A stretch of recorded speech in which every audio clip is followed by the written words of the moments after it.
do you say? What do you know? It's the full Monte Sports Show.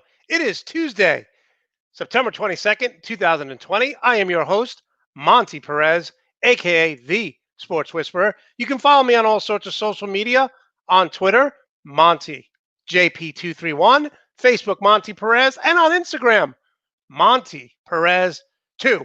It is week 2 in the NFL, and it is also Taco Tuesday. Each week, we will put up a new cartoon celebrating Taco Tuesday.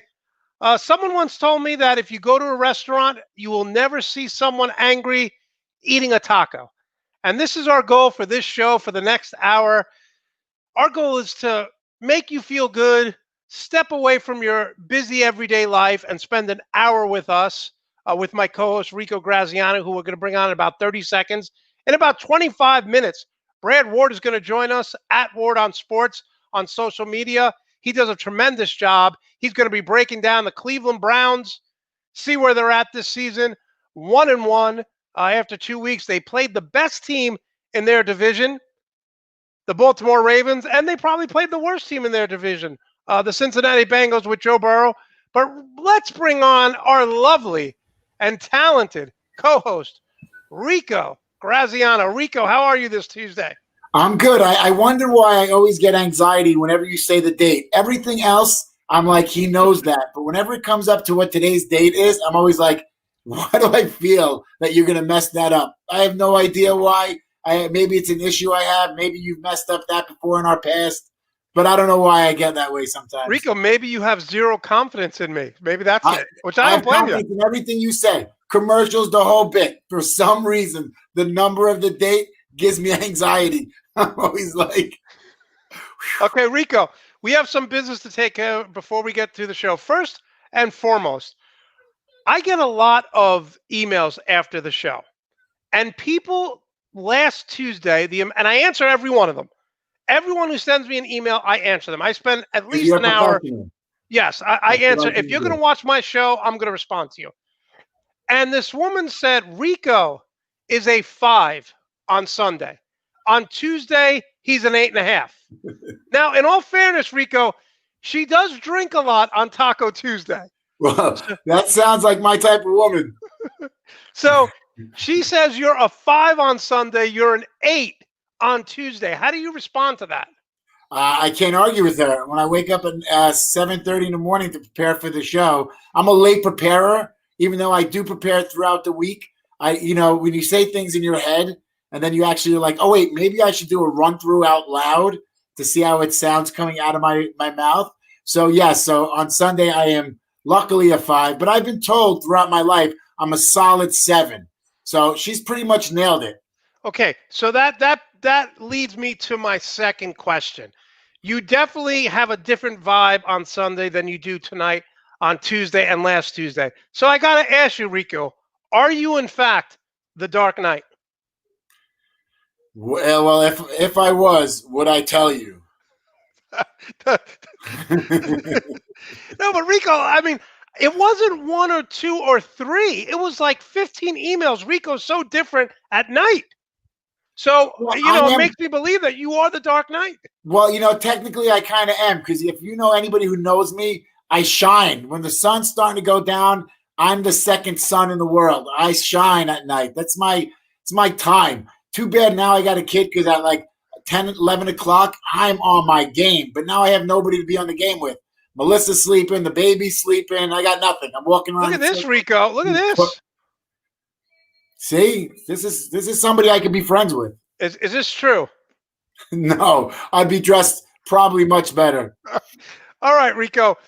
Listen, week 2 in the NFL, there were a lot of changes, a lot of things happening. It was a crazy week 1, as you know. It's a crazy week 2. We start each Tuesday show with 3 big questions. 3 big questions. So here's number 1, Rico. Teams that start the season 2-0 make the playoffs 61% of the time. Teams that start 0-2 make the playoffs 12% of the time. You got the Dolphins, the Jets, the Bengals, Texans, Eagles, Vikings, Lions, Falcons, Panthers. Who makes the playoffs, or the best chance to make the playoffs, who's 0-2 right now? Well, the team I'm gonna say there's gonna be a lot of controversy about why I'm saying this team. I'm saying the Eagles have a good shot, no matter how bad they're playing. I feel like they're gonna come back sooner or later, but it's not because they're a good team. It's because their division is such a mess. Now the Giants are a mess. I mean, Washington Redskins have emerged as the front runner in that division, and the Washington Redskins are the team that you kind of expect to fall somewhere along the way. So I feel like the Eagles still have even though they're 0-2, I feel like that division, because Dallas is playing really, I mean, they got a gift from the Atlanta Falcons, a gift from the football gods winning that game. Yeah, it was like it's one of those scenarios where something like that needed to happen in the NFL, and it just so happened that it went to them. It's like, when you play the slot machine, somebody has to win. So every once in a while, my dad won $2.6 million on a slot machine. I know. So we know that story well. Next to him. My mother brought them down to the casino with them. Remember? Yes, I remember it well. Yeah. I remember 2.6 well. All right, Rico. Second question here. Who are you going with as your future starting quarterback for the rest of the year? Are you going to take my boy, Justin Herbert, out of Oregon, who played a hell of a game against the Super Bowl champs? We'll get more into that later. Or are you going to take Joe Burrow, my brother Pete's favorite player from LSU? I love Herbert, but the problem is that he's not getting support from his coach. Tyrod Taylor, Lynn keeps saying, that's the head coach. He keeps saying that like Tyrod Taylor he's there. Like he's giving Tyrod his full support, which is annoying. But yeah, I'm going to lose my mind when we get to that segment. But who would you take? Yeah, I would Joe Burrows. I like the way he went 4-4 on fourth downs. I like the way he showed poise when he needed to. His throws are just when he throws the ball, it's not so much as overthrowing, underthrowing. He just needs to get more of a connection with no preseason. He's going to be dangerous. He's going to be in the NFL for many years to come. All right, Rico. And finally, the third question that we have today. Real quick on Joe Burrow, as you see here, he's the first quarterback in the history of the NHL, the first quarterback in the history of the NFL to throw 61 passes and not have an interception. Amazing job. And we'll talk to this with Brad. He was 5 for 5 on fourth down. So he's going to throw. He's a rookie, and he still went 5 for 5. Amazing job.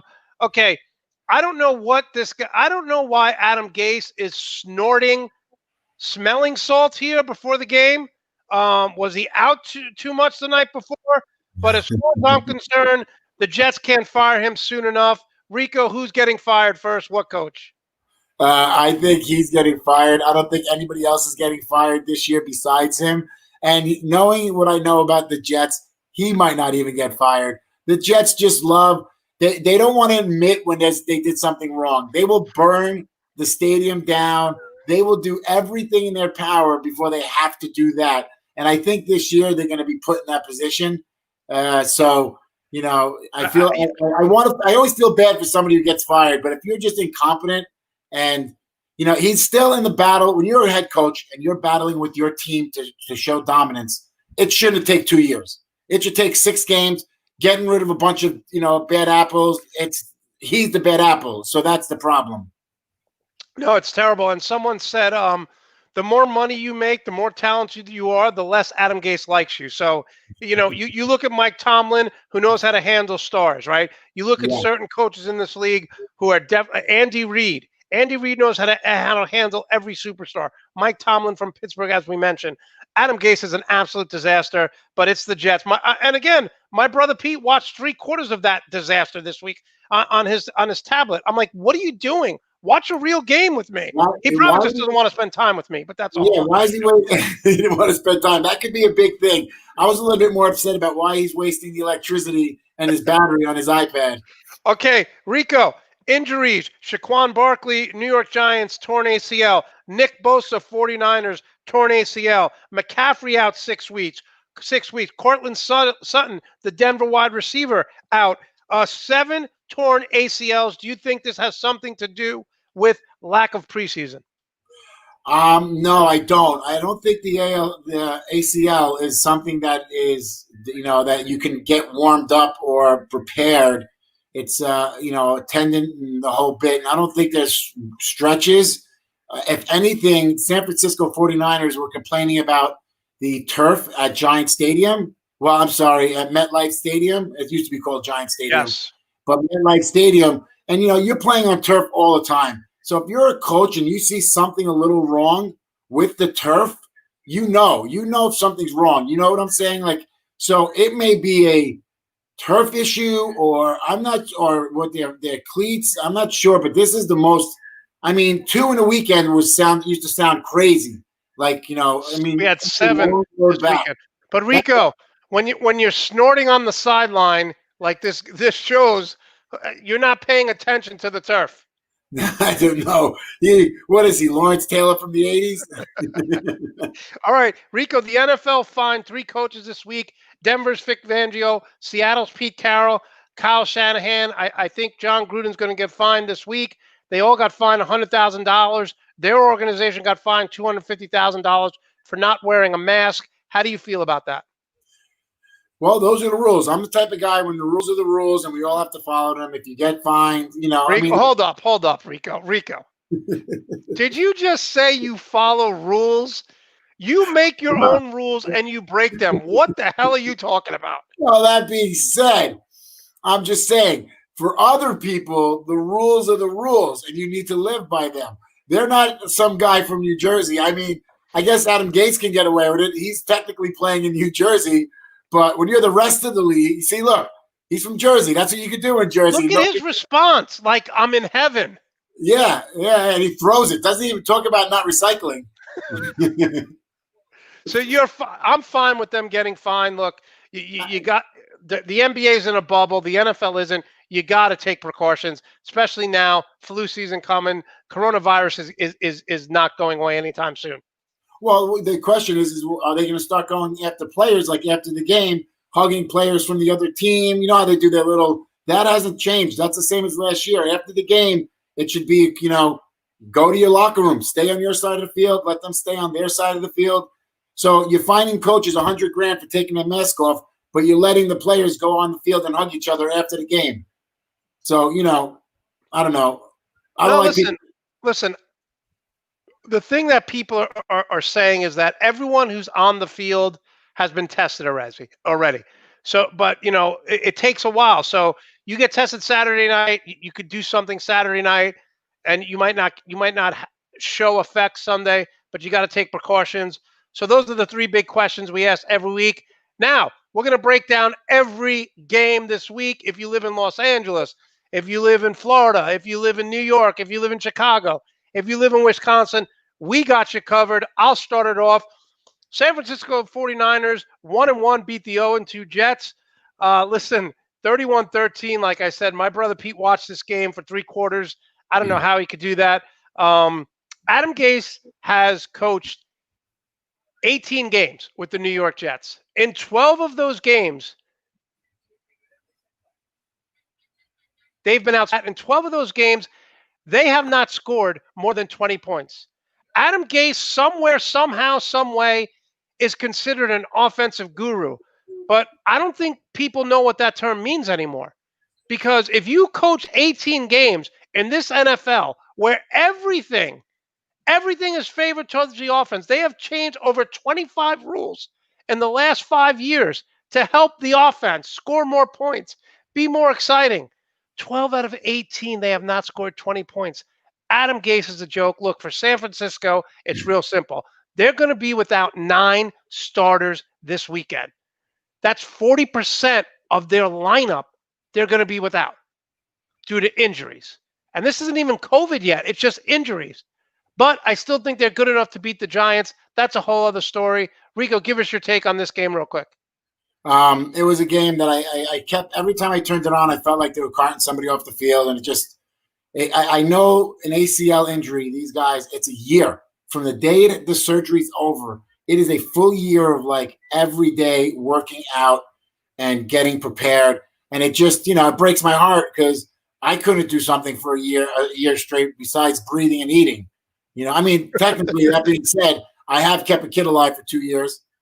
Well, you've gotten help though, Rico. So let's you have Yes. Melissa, you have your sister Rosa, so you have a lot of people helping you out. All right, Rico, you're up with the Steelers and the Broncos. Well, the Pittsburgh Steelers played the Denver Broncos. The score was 26-21. This was a defensive game. It was Pittsburgh was playing the defense. They were my big the thing about their defense: Devin Bush, Mike Hilton, and Devin Bush, Mike Hilton, and they really impressed me with the way they did it. Bud Dupree, T.J. Watt, they're a full team defense that is working together like a machine. Rico, could they be the best defense in the NFL? Well, you know what? I can't say yes or no to that. I mean, they're in the top 3. I just haven't really focused and watched a lot of Raven games because everybody tells me they're great too. But I just like the way this defense is working to where they're not blitzing. They're saving their blitzes and their energy more for the back end of the game. Where the last 2 years they were heavy blitzing in the beginning, and then you saw people walking through them in the third and fourth quarter because they adjusted. So you're saying the coaches are saving something? They're saving a little bit of the fuel for the back end, and now they have bench guys to help. But anyway, and another story in this game, besides Pittsburgh also not intentionally knocked out Drew Lock, and their backup came in the game, and he played pretty well. Pittsburgh, Florida. Pittsburgh was not out of the woods for most of this game, and that was. But another thing that surprised me is that Pittsburgh's first pick in the second round, Chase Claypool, went 3 for 3, 88 yards with a touchdown, and they only threw to him 3 times. This guy right here, Rico, right here on the screen. Yeah. He's got thrown the ball 4 times. He's 4 for 4 with like 100 yards. I guess they're just saving him. I don't know why. So are you saying that's a sleeper in your fantasy football waiver wire right now? I would say maybe, but the fact is my team is so stacked he wouldn't even break the starting lineup. So Rico, what do we say? What do we say all the time? No one cares about your or my fantasy football, although I did beat you this week. But when I say pick him up, I'm saying give advice to people who are watching the show. Yeah, give advice. You can care less about them. I do care. I do care. I'm not. Listen, they're calling this year the year of injuries and the year of hamstring injuries. And let's remember who told everybody multiple times, don't touch anybody with a hamstring injury. You're 100% accurate on that. Okay, we're going to move to the Tampa Bay 1-1, dominated the Carolina Panthers, who were 0-2. Listen, the Panthers never really had a shot in this game. They were competitive. Tampa Bay's defense is really good, and they're going to get better. Brady wasn't great, 217 yards, 1 touchdown, 1 interception. Brady became the second player in history with 75,000 passing yards. He joins Drew Brees. But the story of this is the best running back in the league, Christian McCaffrey, high ankle sprain. He's going to miss at least 4 to 6 weeks. Oh, that is. If you had him on fantasy football, he was the number 1 pick, and I'm sure a lot of people are upset about that. So It's one of those things that's an unfortunate thing to see. All right, let's move on to the Tennessee Titans 2-0. They battled Jacksonville, and Tennessee won on a late field goal. Defense made the stops when they had to, but Gardner Minshew was pretty good, Rico. 33-30, Tennessee wins that game. Yeah, it's Gardner Minshew the second went 30 for 45 with 339 yards and 3 TDs. I don't know who this guy is. I still feel like I seen him give me a coffee at Starbucks last year. I totally could be wrong about that. I feel there's a vibe that we've crossed paths whenever I see them. But my favorite story in this is the guy who missed 4 field goals last week and an extra point. Comes back. Steven Gronkowski ices a 49-yard field goal to win the game. And then then Derrick Henry and me and Levi, we got in on this, and we were talking about this because he told me, you make sure you remind Monte of this. So this is directly from the hive mind of me and him. He said how one-dimensional Derrick Henry is. 25 carries for 85 yards and 0 receptions. He is the most one-dimensional offensive player in the NFL. without a That doubt. may be well and good, but I would still take him over Mixon, and you guys wanted to take Mixon, so you were 1,000% wrong on that We'll one. see. We'll We see. will see. All right. Listen, we're wrong about this, and I'm sure George is going to tell us, but the LA Rams are 2-0. They went in to Philadelphia, and they dominated. Shout out to George. George said that Tyler Higbee's going to have a huge game, the tight end for the Rams. He had 3 touchdown passes. Look, the Eagles' defense was supposed to be pretty good, but Rico, I got to tell you, Carson Wentz right now, I love him, but he looks awful. He looks lost. And I don't think Seattle is as good as people think. Jamal Adams leads them in sacks. He's a safety. They can't pressure the quarterback. The Rams may be the best team in that division. Well, right now the Rams are playing great, and that's because what Jared Goff is doing is what Carson Wentz is not doing. Jared Goff is he's playing in a system where he's a game manager, and when need be, he becomes the player that he needs to be. Carson Wentz, on the other hand, he's not doing. Every great quarterback was a game manager, and then they step. Even Russell Wilson, he comes in, he hands off, he plays the short pass, and then when needed, he becomes Russell Wilson and becomes the player that he can be. Carson Wentz is jumping in the game, third play of the game. He's rolling out, throwing wild, trying to make things happen in the first 10 minutes of the game. It's a long game. He's been terrible. He's been terrible. The play calling has been terrible. Their offensive line is in shambles. But the bottom line is the Rams are better than we thought. Moving to the Buffalo Bills, 2-0. I'm sure Levi's extremely happy about this. They beat Miami 31-28. Miami is 0-2. And I got to give all the credit in the world to Josh Allen. He has been playing sensational. He was a 56% completion percentage at Wyoming, which had no defenses. He has improved. He's playing great. I mean, just watching his connection with Stephon Diggs, who you don't know because they just drafted him. They just picked him up from Minnesota for a first-round draft pick. So you never know what the connection between a new player and the quarterback is going to be. But these guys, they're connecting. I mean, he had 8 catches for 153 yards and a touchdown. That's like impressive. He is the real deal. And if you have him in your fantasy team, you should start him because that's what I'm doing this week. No, he's been sensational. And again, a lot of the NFL, I mean, we're going to talk to Brad Warner in about 5 minutes. We're talking with Rico Graziano here on the Full Monty Sports Show. Listen, a lot of this has to be where you land in the NFL. I don't care what quarterback goes to the Jets under this Adam Gase, they're going to fail. Baker Mayfield had 3 different coaches, okay? So where you end up sometimes matters. And the coaching staff on the Bills, defensively, offensively, you've seen Josh Allen mature every year, and they are one of the most underrated coaching staffs in the league. Let's move to the Chicago Bears, 2-0. Beat the 0-2 Giants 17-13. The Bears are now 2-0 for the 5th time since 1993. The Bears' offense is still a work in progress, but the story here, as you see on the screen, Giants all-world running back Saquon Barkley, torn ACL. I don't know what to take too much for this game out of this game, except the Bears should have scored more points because the Giants' offense is just terrible. Rico, this is a terrible loss. Well, it's a terrible loss, and you're right. And he's, from what I understand, a good guy. But the game, when you watch the game after that happened, it was just the Giants gave up. The Giants just knew it was a boring. I mean, there was some fun games this weekend, but that was one of those boring games to watch. Like, it was a painful game. And thank God I figured a way to watch all the football games, and I didn't have to sit there. I've lost you. I can't hear you. Can we not talk about your illegal cable setup? We are 3rd trending on YouTube, and I don't want the FBI to break down your door for illegal cable. So let's erase that part of the show and we'll move on. Yeah, okay.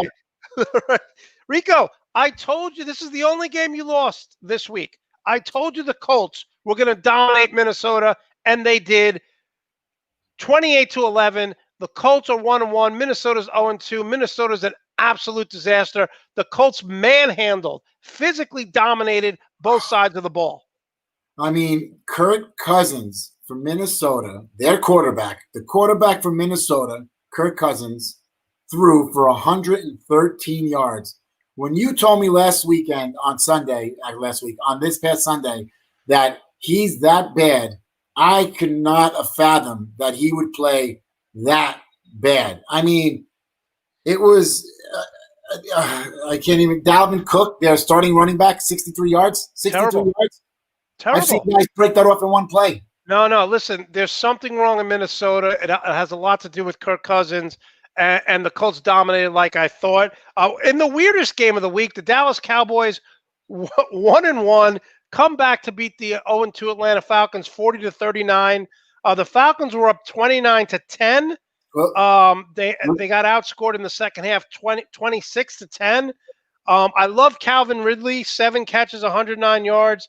Dak Prescott threw for 450 yards and 3 touchdowns. It was the first time in NFL history that a team scores 39 points, doesn't turn the ball over, and they lose. The Dallas Cowboys had 4 fumbles in this game. They lost 3, and they still won, Rico. Well, can you go back to that picture? I want to show what a kicker, a human being, looks like next to pro football players. Look at this. It looks like he's hugging his son.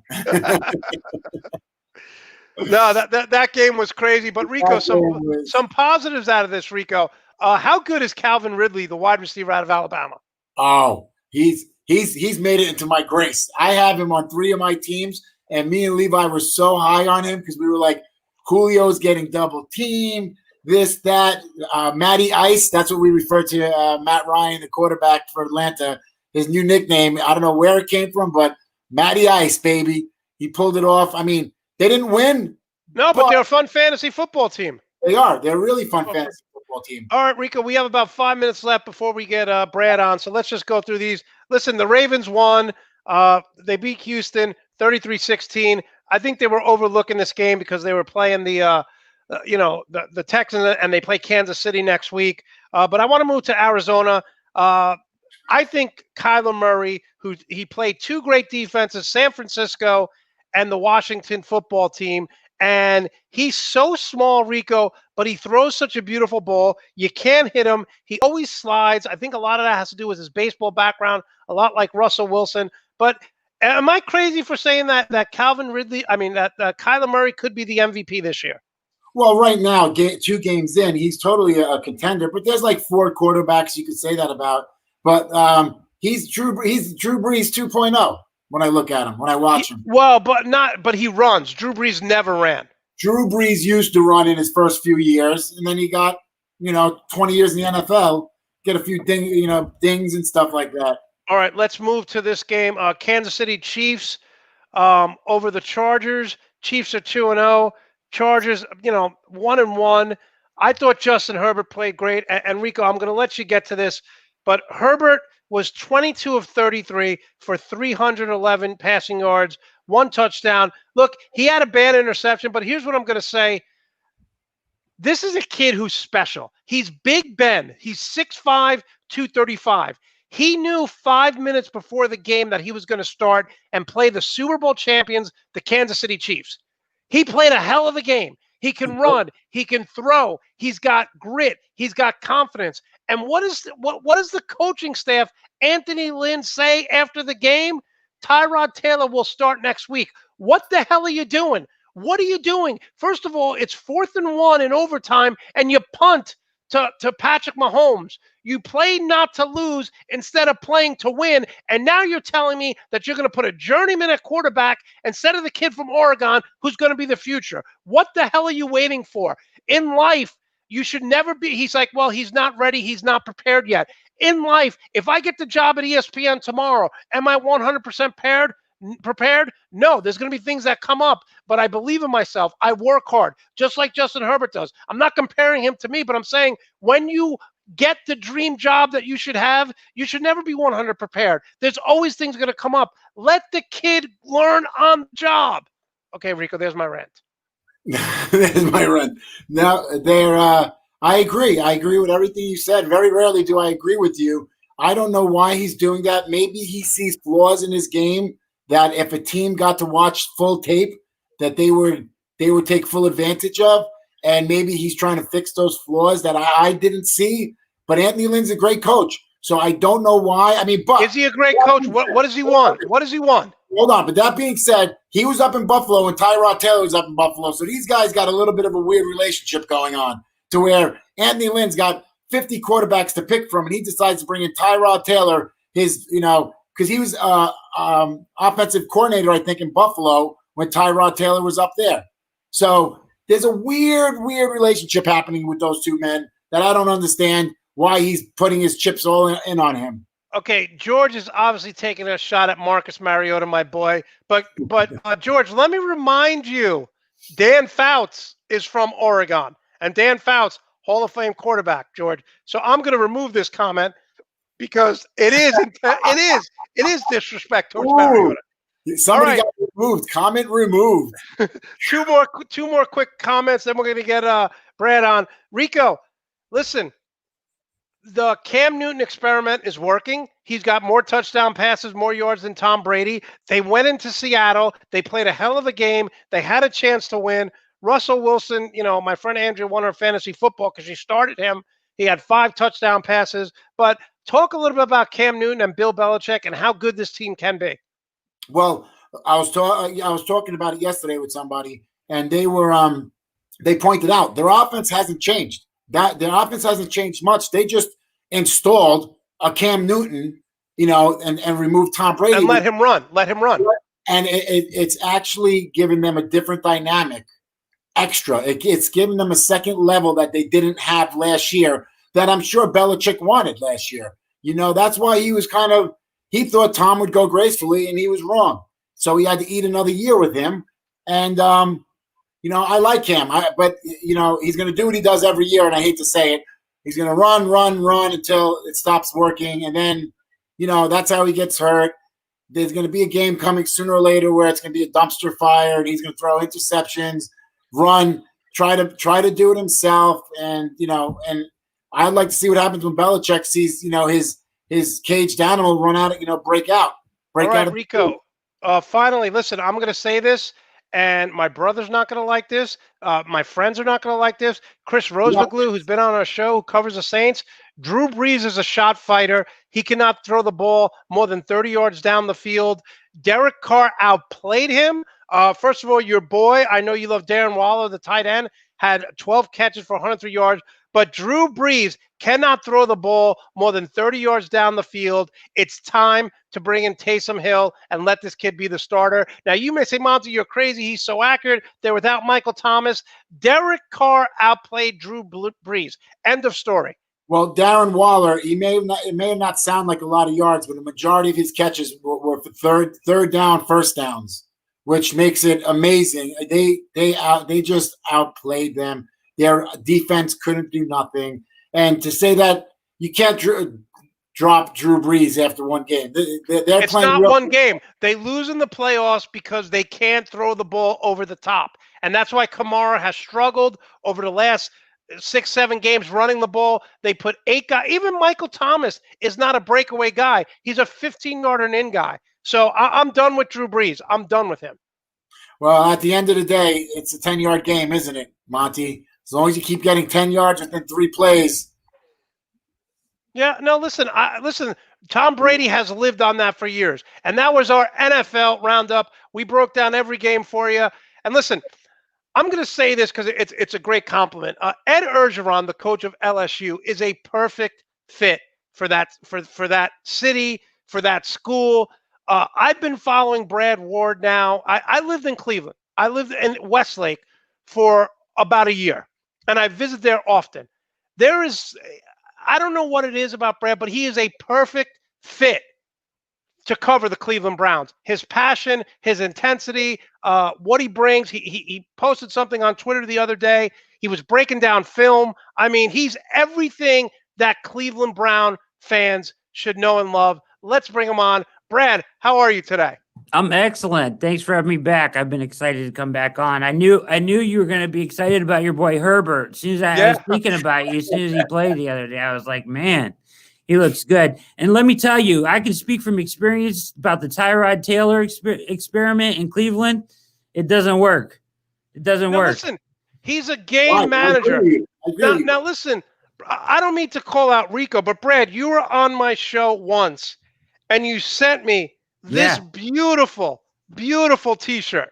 Yeah, beautiful. There it is. Thank you so much, Rico. You've been on my show about 500 times. How come you never sent me a shirt?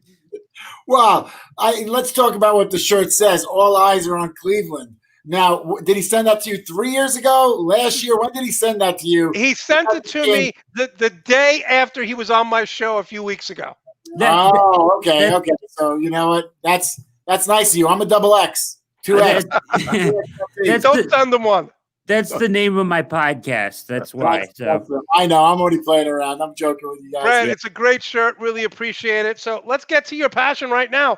Look, so the Browns played the best team in the division. Yeah. Lost to the Ravens 38-6.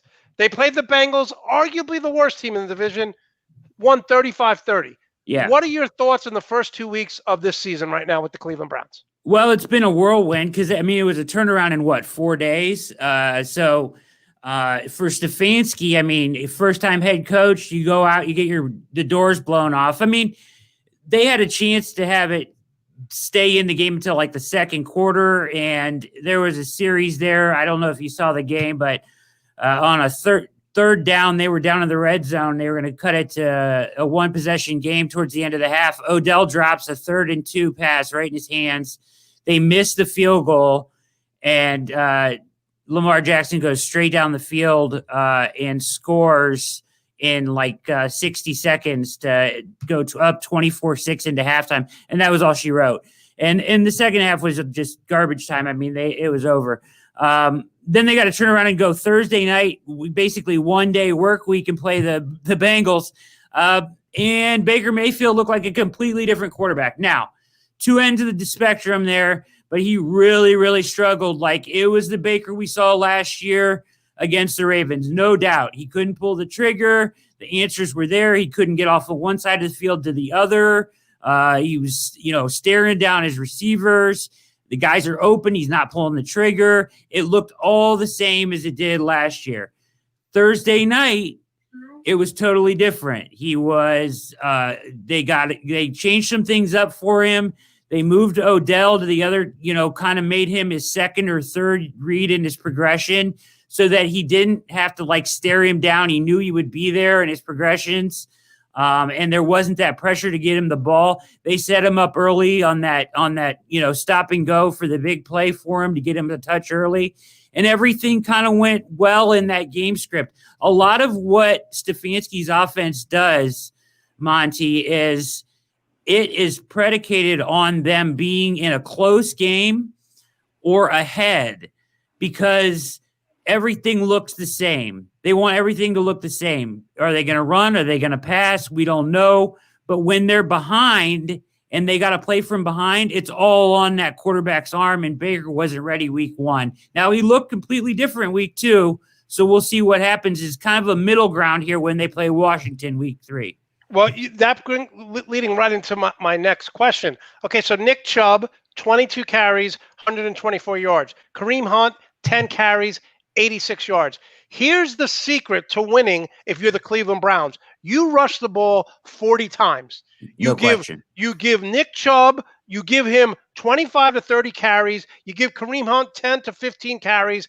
But the problem is, we know you guys have tremendous skill players. How do you keep Odell Beckham Jr. happy, Jarvis Landry, and Austin Hooper happy?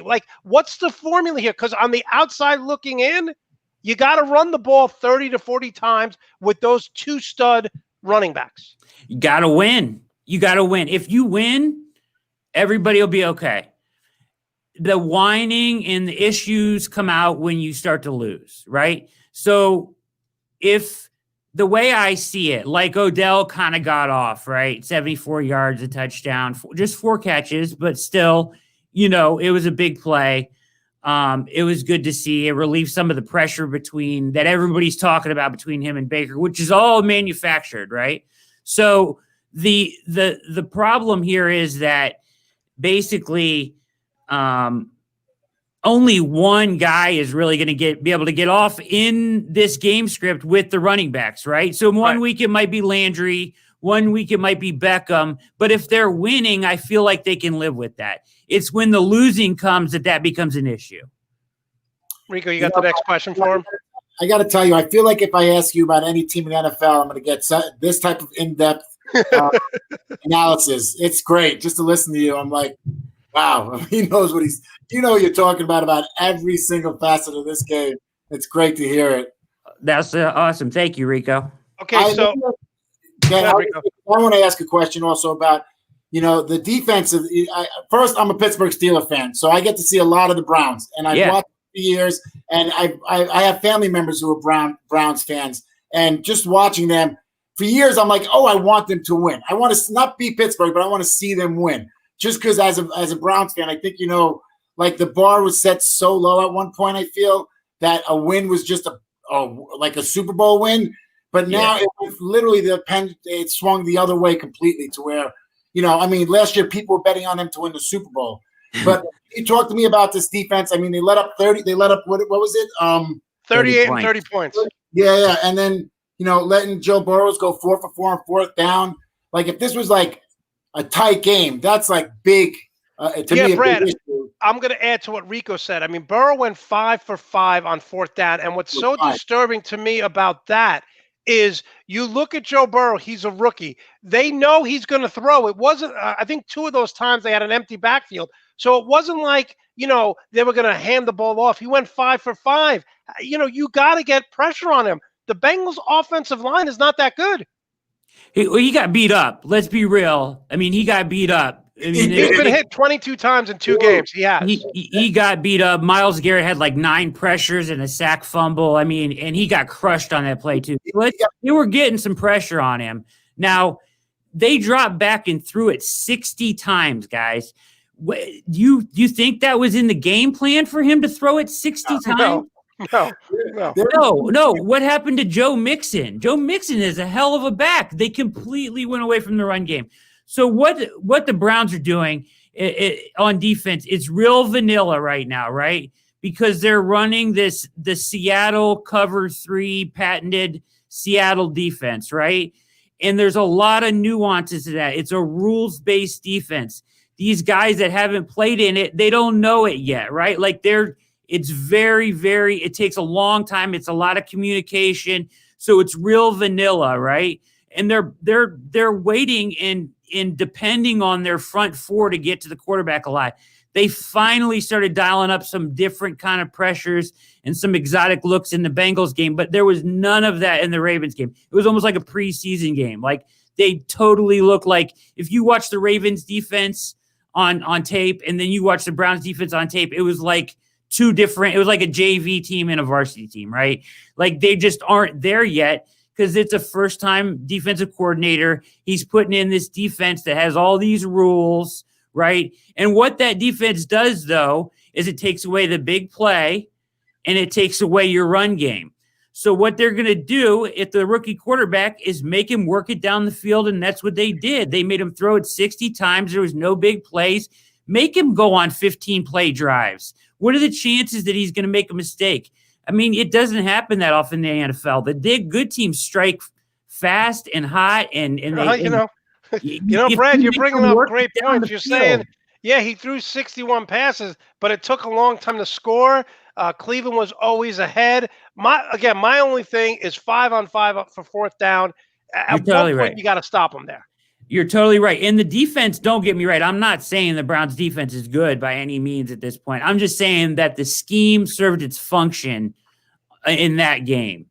Is your biggest concern on defense the back end, the back 4 guys? So listen, right? Sendejo is terrible. This guy is terrible. They brought him over from Minnesota. He was a backup over there.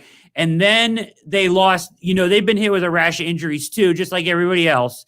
They lost Mack Wilson. They lost Del Bitt for the season. But they also lost their slot corner, Kevin Johnson, and Greedy Williams. Now, their slot corner, the guy that's been playing their nickel corner, is a special teams ace who hasn't really played any defensive downs at all. His name's Tavir Thomas. The Bengals targeted him 10 times for 9 completions. Wow. Okay. Wow. The outside guys, Denzel Ward and Terrence, they call him Money Mitchell. Terrence Mitchell, they targeted 20 times for 5 completions. So you're saying the nickel slot, which is very important because a lot of teams go 3, 4, 5 wide receivers, gave up 9 completions out of 10 targets. 10 targets. The kid hasn't played defense except for these 2 weeks. He's a special teams guy. That's it. They were that thin that he was forced into play. So the good news is they're getting some of these guys back. They get Mac Wilson back. They get Greedy back. They get Kevin Johnson, their nickel cornerback, all this week going into Washington. Hopefully they'll play. They were at practice yesterday. I'll say that. Okay, so Rico, we have some comments here before you get to your next question. Sure. The reason why you haven't said anything, someone said Rico can't send packages from prison. So I guess, that's pretty funny. And quick question for you. On me, Brad. They just rip on me. I'm like the punch man here on Monte show, when it should be the other way around, man. Brad, good question. Good question here from George Lopez. Are the fans getting tired of Baker Mayfield, or do they really support him? Some are. Certainly some are. I mean, I think that after week 1, you heard, like, I listened to the first local show that morning, 6:13 a.m., I think it was, on a buddy of mine that does, radio in Cleveland here. First call, 6:13 a.m. after that Ravens game, where they were calling for the backup, right?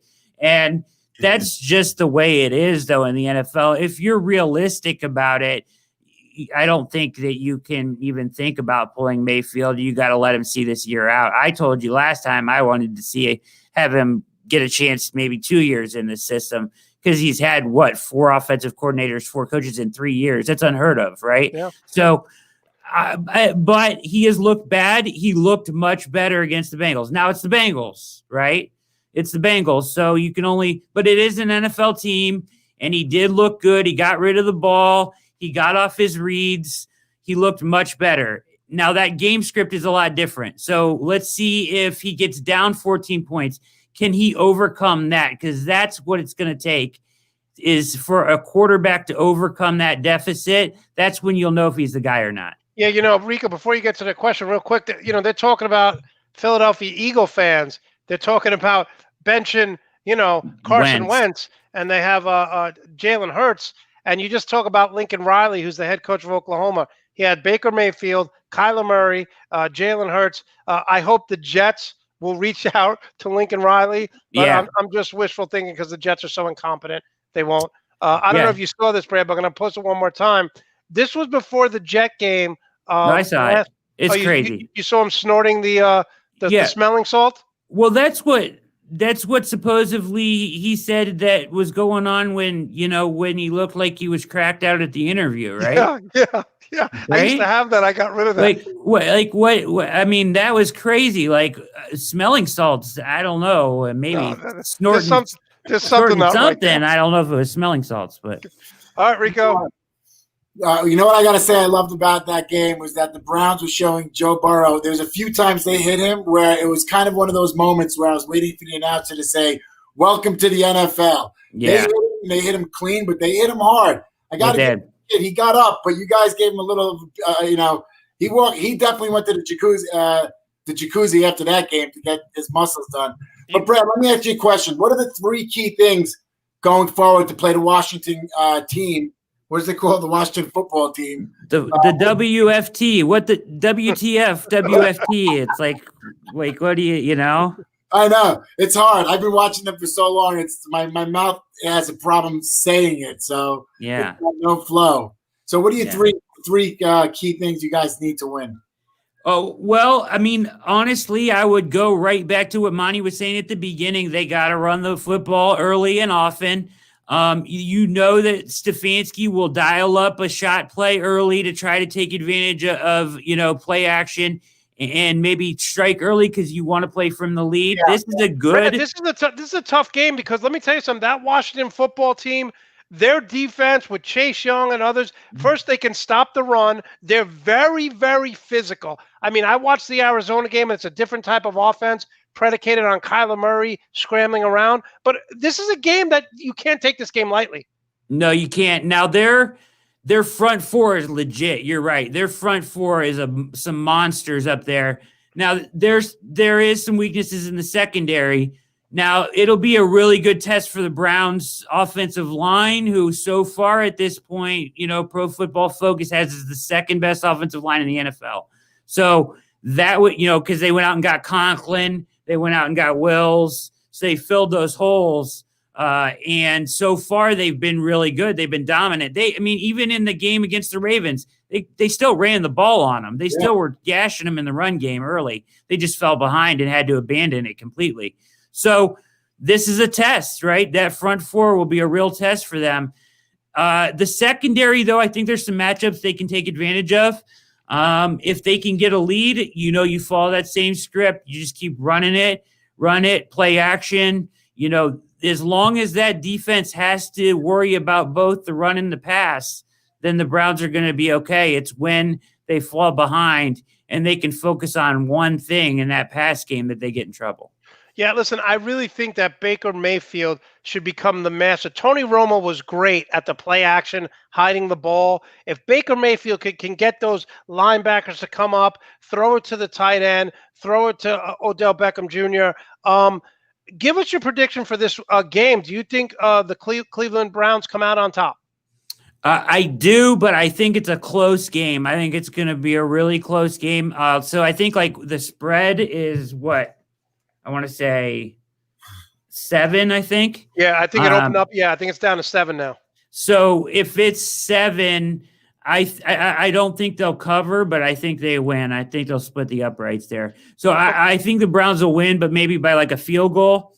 I think it'll come down to late, maybe getting a possession and having to run the clock out again like that.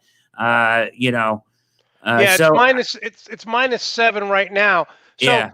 Okay, I want to think a little bit outside the box here because sure, you're playing in a division where whether you think they're the best team or the second best team, that you have the Ravens. The Steelers' defense is phenomenal. Okay, I don't know how good their offense is going to be, but it seems like Big Ben, the more he plays, the more comfortable those receivers will get. John Connor, injured the first week. The Pittsburgh Steelers running back had a very good week this week. So here's what I'm going to do if I am the general manager of the Cleveland Browns, and tell me if I'm crazy. I'm going to trade Odell Beckham Jr. I'm going to trade Kareem Hunt, and I'm going to build up my back end in the secondary. I'm going to build up the linebackers, and I get maybe a third wide receiver. Because to me, run the ball to Nick Chubb 30 times. Jarvis Landry is a better fit and has better chemistry with Baker Mayfield, and Austin Hooper is a Pro Bowl tight end. Trade your skill position players to add depth over the rest of the team. Am I crazy for thinking that? Yes and no. So the idea of dealing from a position of strength, absolutely, Monty, that makes total sense, right? Here's why you can't do it right now, okay? NFL, Odell Beckham Jr., trading him now would just be bad business because you're selling low on a guy that you can get a high return on. You're selling at his very lowest, okay, that he's probably ever been. And then I know, or at least in my opinion, feel that this offseason is probably going to be the end of his time in Cleveland anyways, because he's either going to have a really good season and want a new contract. Browns aren't going to give it to him. Or B, he's going to have a really bad season. That's going to be the end of the Odell Beckham experiment in Cleveland. Let me interrupt you there for a second. And okay. Rico agrees with you here. And just a quick update. The Lakers are down by 14 to the Denver Nuggets in Game 3 of the NBA playoffs. Good. But here's what I'm going to say. I'm a Laker fan, so that pisses me off. I'm sorry, Monty. I didn't know that. I'm a LeBron guy. Man. No, but here's what I'm going to say. My thing is, okay, you just made the point for me crystal clear. Odell Beckham Jr., let's say he has a good year. At the end of the year, he's going to want more money. So let's say the Browns don't want to pay him. That they can't trade him then. Now is the time. How are they going to trade him? He's still under contract. Well, okay, but let's say he sits out. like Antonio Brown did or Le'Veon You're Bell. still gonna get it. You still get a trade. You're still gonna get. But right now, there's no better time because if Odell Beckham Jr. has a crappy year, if Cleveland goes 6-10, 7-9, you have no value for him. You have no value for him right now because first of all, listen, right? He makes $14 million a year. Okay. The benefit of trading him is that cap relief, right? You trade him in the middle of the year, there's no free agents to go sign for $14 million. A. B, if you trade him right now, how often do we see NFL player for player trades? Never. You're going to get nothing in return for him right now. Now, he's still under contract. Say he asked for a new contract, which would be at the end of his, right? So you know how they give guys new money on their old deals? Yes. That's what it would be. So it would be up to him and his agent then to work out that trade. If the Browns say, see you later, they would get good compensation back, whatever they got back, a pick, a player, whatever, and they get the $14 million off their books. They can go spend someplace else. I just want to tell you this. They're an analytical front office with Barry. They're not going to sit there and let Landry make 13 mil and him make 14 mil at the wide receiver position. They just aren't going to allocate funds that way for one position. It's just Rico, not smart. you agree with Brad? Yes, I totally agree with Brad. I disagree with both of you, but go ahead. I think trading somebody in the middle of the season doesn't even make sense. Never mind financially, player-wise. What you think? It makes sense. If I was playing fantasy football, trade him.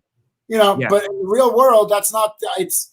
I knew before he started talking. I knew what he was going to say. I knew what you were going to say, Brad, and I already agreed prior to the words that were coming out of your mouth. And you said it. You said it perfect. There's no. He's going to want more money at the end of the year. They got. What did he get thrown to 3 times this week? Four times. Yeah. Here's what I'm going to say. His ego takes so much. Just let's call it what it is too. Okay. Here's what I'm going to say. If the Browns start to struggle, if Odell Beckham Jr., if the Browns are 6-6, and Odell Beckham Jr. has 40 catches on the year, he's going to be a cancer in the locker room. We saw it in New York. But so did he do it last year? He's a walking time bomb.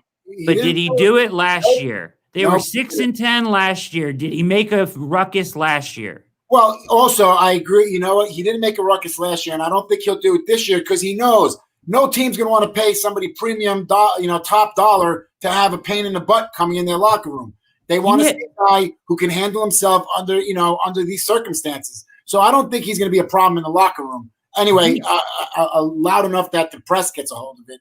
Yeah, he has gotten a bad rap in Cleveland. He hasn't done anything wrong. He's been a good teammate. He hasn't spoke out about getting the ball, even though he didn't get the ball very much last year. He still got 1,000 yards and he was hurt, right?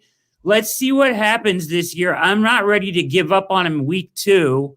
First of all, when you're not going to get anything in return, it's not like somebody's going to give you a star corner for Odell Beckham Jr. That's just not how the NFL works, right? But Brad, in all fairness, I said this in preseason. They should trade Kareem Hunt and they should trade Odell Beckham Jr. I'm not Kareem judging Hunt, him off I games. really disagree with because by having Kareem Hunt and Chubb together, and they signed Hunt to a new deal, right? You saw that, right? They signed him to a new deal. He is walking leverage for Nick Chubb's deal, for the Browns. This is, I don't really need you, but we want you. We don't have to pay you that. They'll bring him in at a good rate there because Chubb's not that kind of guy. They'll get him signed early. And both of them together will make each other's careers last longer. Brad, everything you're saying is right on point, but here's the biggest point I'm going to make. I have Nick Chubb on my fantasy football team, so I don't want Kareem Hunt there. I was thinking the same exact thing. I have both. Hey, man, he's still got what? He's still got 2 touchdowns and 100-plus yards from scrimmage. He's supposed to be my handcuff. He ain't supposed to be getting that. To watch somebody get 20 points on my bench and his starter get 20 points was breaking my heart. Yes, it's breaking my heart too.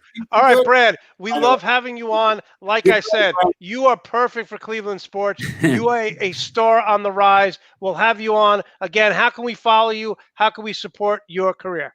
Yeah, absolutely. Just go to Twitter at Ward on Sports or at alleyesonCleveland.com. We just upgraded the website. Go check that out. That's the podcast. We'll be going to video soon there. with a little help from Monte here himself, actually. And then I write for USA Today Sports Media Group's BrownsWire.com. Yeah, and like I said, I know you've done it a few times. I love reading about the Cleveland Browns and listening to it. So definitely put your stuff on my page so I can help you out. Always, you the man. All right, have a great job, and thanks so much for the T-shirt again. I really appreciate it. Yeah, I'm glad you like it. All right, Love it, man. I'll send Thanks one so to much. Rico too. You just gotta get it to him. Rico, seriously. Wow. Seriously, you talk about somebody who knows about a specific subject of any subject. I mean, I don't know any. I mean, I don't even think I know about going to the bathroom as well as he knows about Cleveland Browns, and I've been doing that my whole life. No one wants to picture that, but let me just say this. He's a star. I lived in Cleveland. His personality, the way he talks, everything. It's like Ed Orgeron at LSU. Absolutely perfect. It's like Pete Carroll at USC in Seattle. It's just a perfect fit. He's a perfect fit for the people in Cleveland. Love having him on. He's an absolute stud. He's a stud. Why does LC keep thinking I'll never go to prison, LC? I love it. I'm looking at comments just in case anybody was wondering why. Oh yeah, she said that you can't send gifts from prison. Yeah. Well, which implies that I'm in prison. Well, Rico, I just want to say one thing. Again, Sunday you're like scruffy. Tuesdays, you're just a handsome, attractive, beautiful man. Well, you know what? Maybe it's the rooms. I'm in a different room on Tuesday night than I am on Sunday. Sunday, I'm in the living room. I got the whole house. Everybody's sleeping. Tonight, I'm like full of energy. I don't know what's going on. Is the kid going to interrupt? Is she going to come in? I'm on it. Everything's so happening. You're free on Tuesday night is what you're saying. No, I got more stress. I'm better under stress. All right. The stress is happening. Rico, we're tied up 1-1 in fantasy football. You won the first week. I won the second week. We'll have week 3 on Sunday. I will see you Sunday. Great job, my friend. Thank you. Great job to you too. Thanks, Brad. All right, take care. Brad did a tremendous job. I want to thank Brad. I want to thank all of you for listening. Again, if you like this show, our goal is to do this show 5 days a week. So feel free to repost this show, repost this video, YouTube. I posted it earlier today. When you type in sports shows on YouTube, we are now the 3rd or 4th one, depending on what time of day. Not bad for someone who's only been doing these YouTube shows for 6 weeks. I can only do this with your help. And we're going to close the show with this. The doors are about to close. We are going to close the show with this. Now, look. We're seeing football on Sundays, and people keep telling me, Monty, this is great. I feel normal again. Okay? We're watching these games. You see J.J. Watt here in front of no fans. But let's just make one thing very clear here. Let's make one thing very clear. This is not normal. This is not normal. This is not normal. We are living in a world right now where people are still think that this 200,000 deaths are fake. The NFL would not have empty stadiums if this was fake. Now, we've all been in a relationship, whether it's with your friends, your family, your significant other, or your boss, where you've been abused. And you start to normalize things. I dated this woman for a year. She was separated. Her husband moved back into the house because his name was in the house. He had a lock on the bedroom. She slept in the basement. And I still dated her for 3 or 4 months before I ended it. I should have ended it.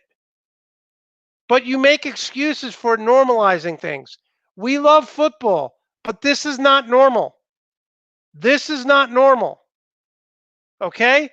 Now, today is National Register to Vote Day. Go to iwillvote.com if you haven't registered. Check your registration because we cannot survive 4 more years of this. We cannot survive it. Again, today is National Register to Vote Day. We cannot survive 4 more years of this. I want to thank, again, Brad Ward for joining us. I want to thank Rico. Show me the money, Graziano, who's pretty much, Batman nowadays. And I want to thank you for tuning in to the full Monte Sports Show. And in the immortal words of Llewellyn Moss, I shall return, Carla Jean. I will see you all Sunday at 11 a.m.